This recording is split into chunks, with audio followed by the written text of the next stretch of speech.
Hello everyone and welcome to another episode of Piano Professor Reacts. I'm your host Jacob. I'm joined by piano professor Dr. Ryan Kelly, and today we'll be looking at piano scenes from the movies. Yeah, the first clip we're going to be looking at is from the classic Groundhog Day, and we're going to be looking at Bill Murray's piano playing.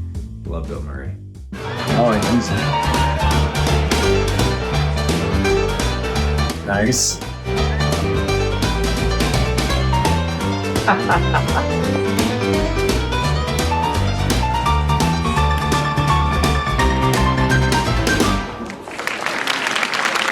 Yeah, you can totally tell he's not playing, right? They're not even showing his face there. And now he's playing Rachmaninoff on like a dinky keyboard. Love it. Oh, that's awesome, actually.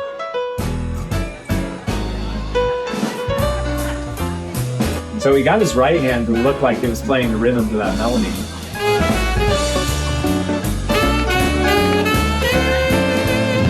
That's pretty cool.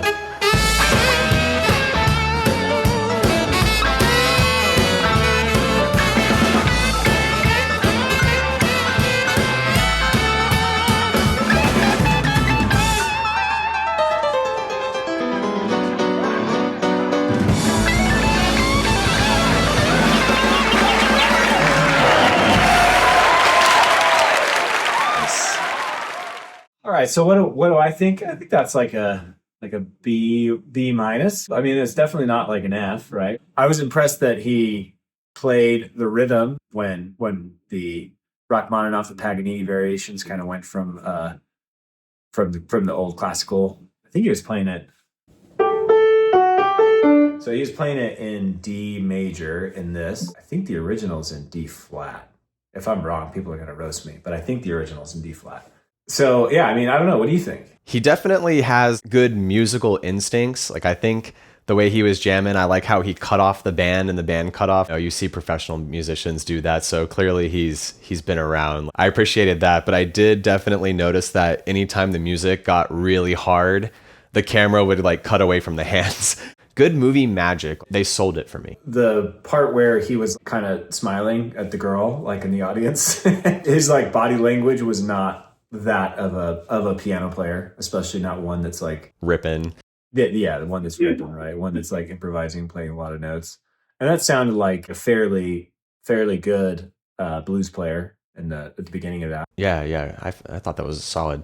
Fairly good player, right? Yeah, it was good. That was the part that made me laugh, is when he like looked at the girl and he was, if you're shredding like that, like you're focused. When you look at like Oscar Peterson, when he's shredding, he's like locked in, and he's I mean, he does make it look easy, but it's not the same way that Bill Murray look like, oh hey, I see it while you're still shredding, you know. Yeah, no shoulder movement or anything. He's just like loose enough. He has great technique. Everything's flowing. Cool. That was good. I enjoyed Bill Murray at the piano. I'd watch that. I'd go to that concert. Excellent. The next one we have is a little change of pace. We're looking at the piano scene from the movie Twilight.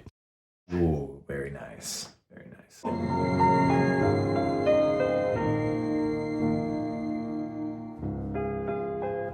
Oh man.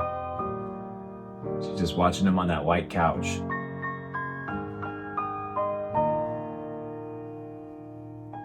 That was cool how they got the overhead of what looked like his face.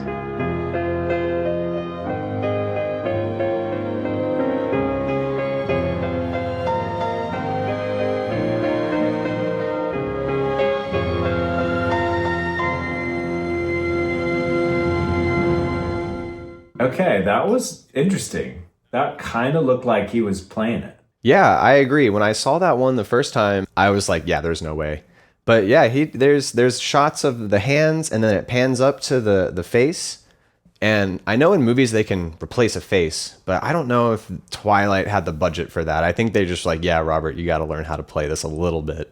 Well, that was like 20 years-ish ago, I think. Oh, yikes, yeah. Blast from the past. Yeah, 2008.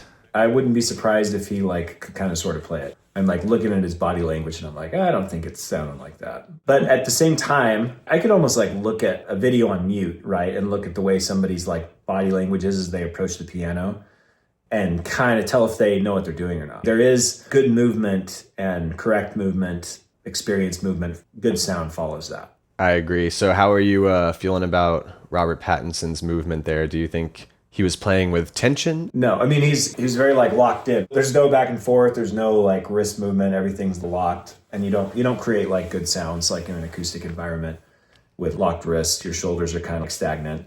But it looked rhythm-wise, at least, like he was kind of playing the piece. He's supposed to be a vampire, you know. He's supposed to be a little bit stiff. It'd be kind of wild if old girl was sitting next to him and he was doing lang arms.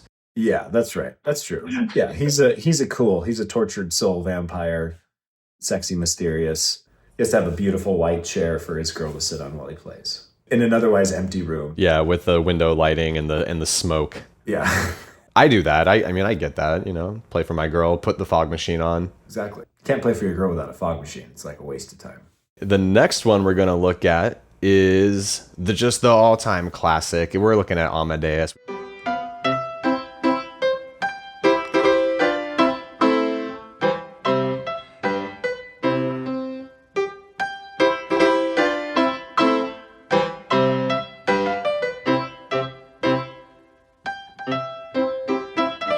The rest is just the same, isn't it?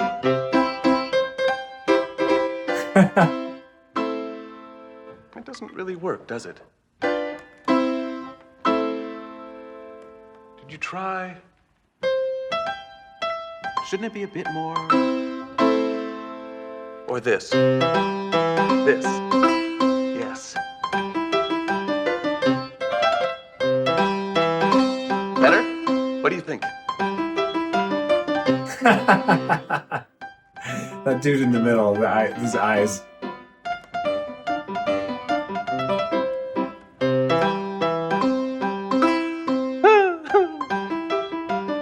I'm gonna laugh.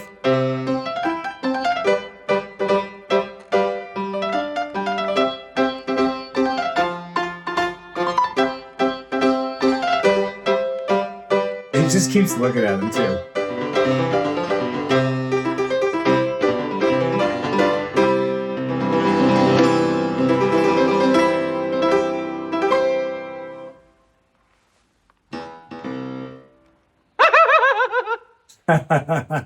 Oh yeah, that's so good. You're going to come into my house and do variations on my theme?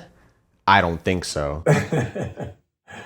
Yeah, it's good. I mean, what do you think about this one? Do you think he's playing it? I think that he did a really great job. I mean, those fingers look good to me. Yeah, I think so too. I think he might be approximating it. I actually have a little behind the scenes on this one if you'd like to check it out. Let's check it out. Yeah. Keyboards that I played on in front of the camera were all silent. All of the music was recorded before we started. So the sequence was either done with the music being played out loud in the room or in my ear if there was dialogue that had to go on. The rest is just the same, isn't it?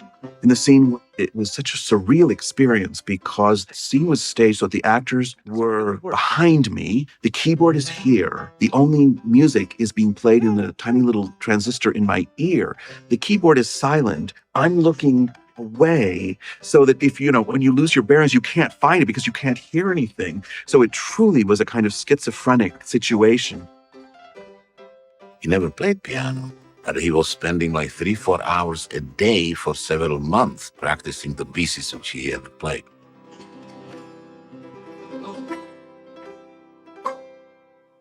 Cool. So yeah, that's interesting that he was playing for 3 or 4 hours a day to practice. But I wonder, like he was saying, he lost his bearings, right? So he could have been,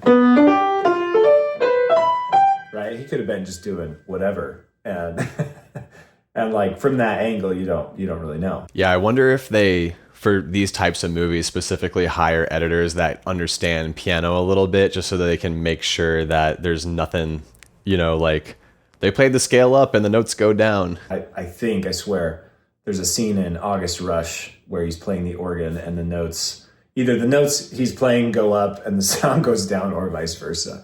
It's really hilarious. This is like 15 years ago that I've seen this movie, so let's see if my memory serves me. Yeah, there you go. There's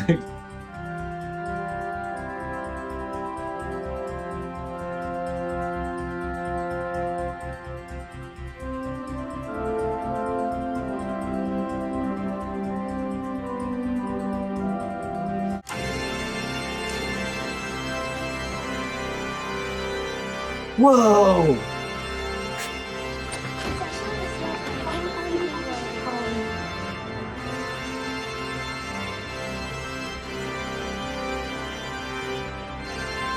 Big chords.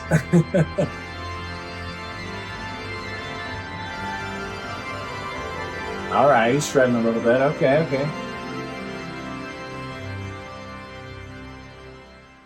If you go back to the very beginning of that. Yeah, right there. There you go, right there. Yeah. Yep. That's what I remember. I thought it was actually. I remember in my brain it was more than that, but yeah, no, it was just a moment. Notes are going down and his fingers are going up. You're in the theater and your wife's just like, "Don't do it." And like, stand up. Stop the movie. Stop the movie. Excuse me. You know what? Like watching these scenes with musician is like when I was a kid. House. That show House about doctors was really in. Yeah. And my dad's a doctor, and like he was no fun to watch that show with. He'd be like, "That's ridiculous. Oh my gosh." So the last one we'll do is Ryan Gosling in La La Land.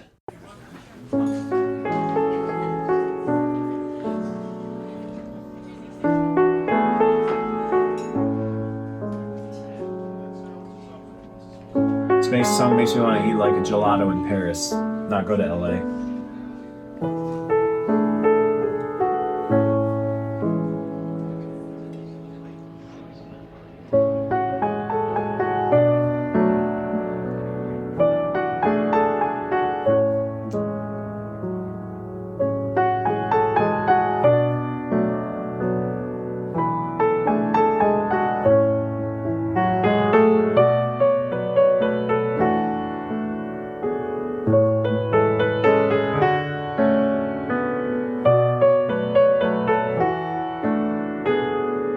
Movements are so like jagged.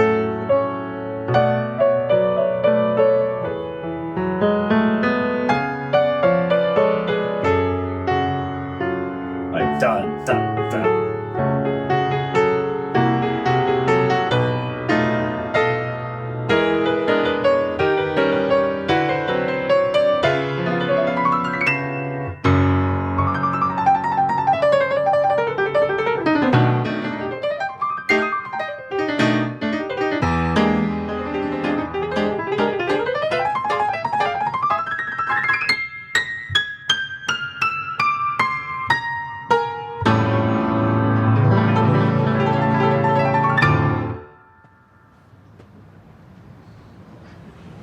Cool scene. Cool shredding. Yeah, so I mean I think he does a pretty good job. His movements are angular, which I guess when it kind of gets fast toward the second part of it, it might be closer, but the movements look like too angular. If you're like looking for a tell, like how do you know this person isn't playing the piano by the visual? You can't be as successful as Ryan Gosling and also be that good at piano.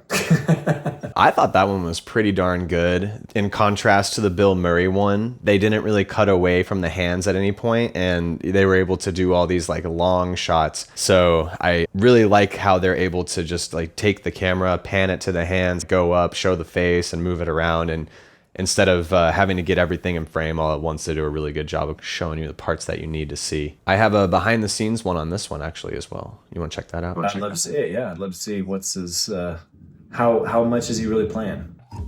Piano is always something I wished I had had the time to learn, so I was excited by the opportunity. You know, what other job is it a part of your job to just, sit in front of a piano for 3 months and play? It was a great opportunity, so I just took advantage of it. My name is Liz Kinnan, and I am the piano teacher / coach / guru for Ryan Gosling in his role as Sebastian. When I first met Ryan, he made it very clear to me that he was not a pianist. He had played by ear a little bit, but didn't have any technique, didn't read music. But I knew that he was a very musical guy already. It was a very new challenge to teach somebody who had never played piano, jazz piano in particular. So jazz is its own animal, and there are very specific things that happen in jazz that maybe don't happen in other styles of music. He wanted to actually be able to play everything. The time element was not really going to make sense for him to learn to read music. There wasn't time to learn to read and to play all that stuff. So he learned everything by rote. I showed him, he thought about it, he tried it. We went over and over again. He memorized it, and he was very, very committed, as I was, to try to get it as close as possible. That's cool. That's amazing what we can accomplish in like such a short amount of time. The thing that made me think about this a lot, just because I'm the piano by pictures guy, and one of the things I talk about is how if you skip the process of learning how to read sheet music, there's certain things you can't do as a professional, obviously, but there's a lot of things you still can do and you could actually still do professionally. And so I think it's a great idea for a lot of people, especially if you're doing it as a hobby, to kind of skip the sheet music process. We use Piano by Pictures. Obviously, if you haven't tried or seen Piano by Pictures, we'll drop a link actually in the comments where you can get these 3 books. It'll show you our process of learning piano, how we use pictures, and adults everywhere are doing this all the time. So I'd love to have you try that. But I think this is like actually great proof that you don't have to read music to be a pretty successful piano player. So that's pretty remarkable. Like 3 months, especially the second half.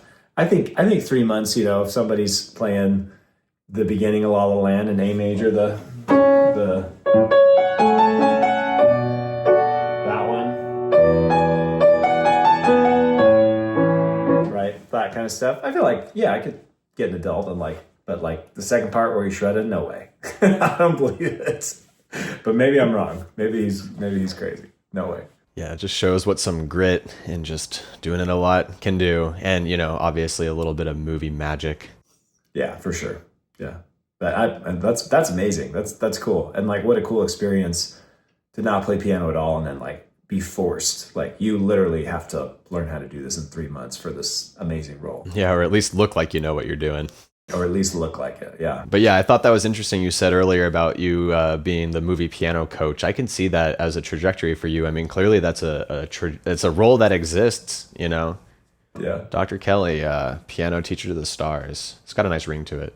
I feel like I'd have to study with a movie piano coach. Maybe that lady. Like, there's probably like it's probably a whole different animal or beast. Honestly, some of the observations that we're making today could be totally off. In how they do it. It's very possible. Oh yes. Well, we can only speculate unless we have the behind the scenes.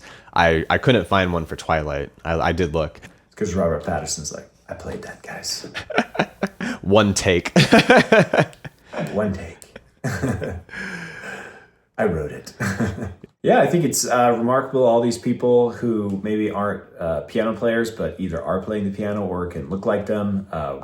I believe everybody can be a piano player, even if you have no experience, talent, even if our students are mostly like 50, 60, 70 years old, sometimes picking up piano for the first time. Some people think you have to be like a kid to learn how to play. Not true. And especially if you use a method like piano by pictures, it's easier than ever. But no, I enjoyed looking at this. I enjoyed reacting. I especially enjoyed remembering being a 22-year-old college piano player and watching August Rush and just being aghast that the sound would go down and they would let his fingers go up. If you'd like us to take a look at any of your favorite movie piano scenes, let us know in the comments. And above all else, just enjoy playing, and thanks for watching.